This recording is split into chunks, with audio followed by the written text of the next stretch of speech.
Magandang araw muli ay mag-aral tayo ng salita ng ating Panginoon at ngayon nga ay talakayan natin ang kanyang mga salita.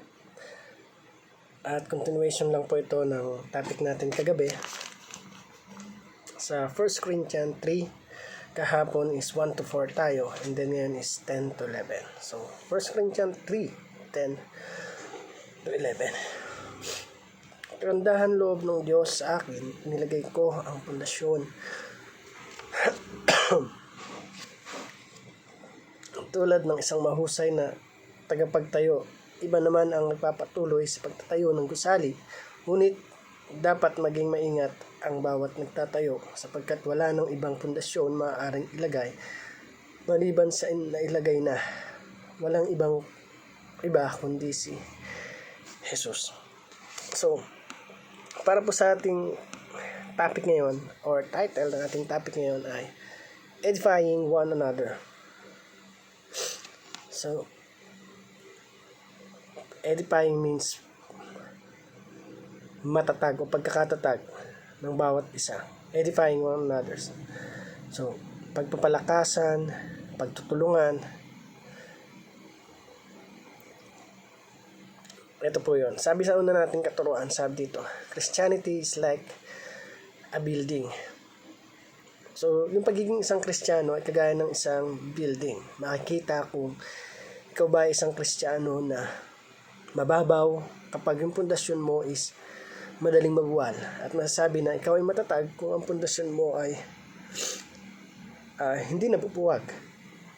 So, kagaya ng isang gusali, makikita mo yung difference ng matibay sa hindi. Sa pamagitan ng pundasyon, ng mga crack, at ganun din yung mga kagamitan na inilagay doon. Gaya ng bakal, simento, hollow blocks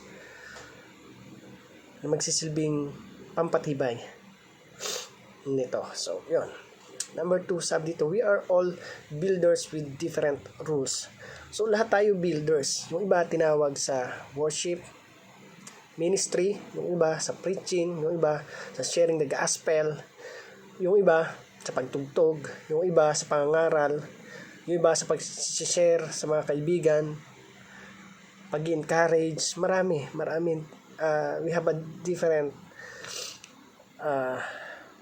rules pagdating sa church building. So, we are all builders with different rules. So, number 3 sabi dito, the foundation is Christ. So, kung gusto mo na maging matatag yung pundasyon mo sa pananampalataya mo sa ating Panginoon, gawin mong pundasyon ng ating Panginoong Jesus. Sabi nga, kung ikaw ay isang tagasunod ni Kristo, tawag sa iyo ay Christians. Pero kung ikaw ay tagasunod ng mga sikat na artista, actresses, actor, Bilmanians, Sharonians, and etc. So, sabi doon, be a foundation is Christ. So, ang gawin nating foundation is si Kristo, or we need to be a true Christians. At para tayo matawag na gano'n, nakikita sa pamuhay natin yung buhay na kalugod-lugod sa Kanya. Although, yes, we are not perfect, but andyan yung grace o yung habag ng ating Panginoon para itama unti-unti yung mga bagay na nagagawa nating mali. Para naman po sa ating application, sabi dito, edify the church o patatagin natin yung ating simbahan. Sino yun? I mean, sino ba yung simbahan? Tayo yun.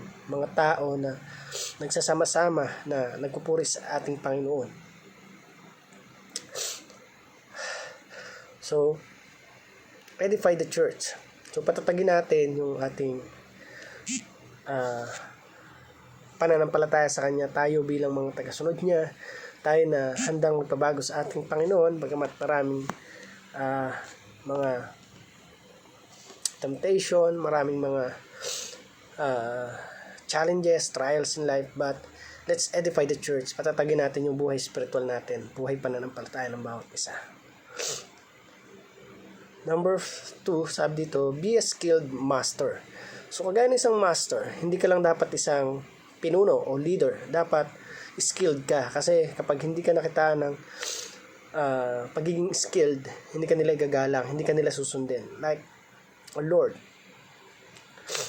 So, siya yung nagbigay sa atin ng buhay, nag-create ng lahat ng bagay. Kaya yung respect ng anak sa kanyang ama ay, sabi nga ay masasabi natin, intact. So, ganun din tayo na bilang mga anak, magkaroon tayo ng paggalang dun sa ating mga magulang at ganun lalo higit sa ating Panginoon Jesucristo. So, be a skilled master. Kung gusto mo na sundin ka at makita sa'yo ng mga tagasund mo, dapat skilled ka at nakikita sa iyo yung pamumuhay Kristiyano. So, number 3, build on Christ. So, yung sarili natin, sabi nga, dapat, kagaya ng, sabi nga doon sa ating title, edifying one another. Ibig sabihin, kung pupunta tayo sa church, yung iba, sabi nga ay, malabakal. O, dapat, handa tayo yung simyento, graba, para kapag pinagsama-sama natin yan, we are built on Christ. Ibig sabihin, hindi tayo matitinag, hindi tayo matatalo, sapagkat andun yung unity natin, yung pagkakaisa natin na ano man yung mangyari, ay patuloy tayo na haharap sa ating Panginoon na taglay yung yung skilled, yung pagkaka ayos ng pundasyon natin. So, we need to be ready, we need to learn, and we need to improve ourselves. And also, know and read the Bible para patuloy natin na may katuparan yung nais ng Diyos sa buhay ng bawat isa sa atin. Sapagkat kung hindi natin babasahin ito, walang silbi yung mga ginagawa natin kasi hindi natin alam kung saan ang direksyon natin. So, kung gusto mo ng maayos na pattern ng buhay mo, kung saan talaga ang direksyon ito, ay patuloy mong pagnilay-nilayan, pagbulay-bulayan ang salita ng ating Panginoon. So, again, I hope may natutunan tayo sa maikling topic na to, and let's edify one another. Patatagin natin yung buhay spiritual ng bawat isa. Huwag tayong maglaglagan, bagkus ay patatagin natin, suportahan natin yung bawat isa through Christ at patuloy tayong sumunod sa naisin ng ating Panginoon. So thank you and God bless you all.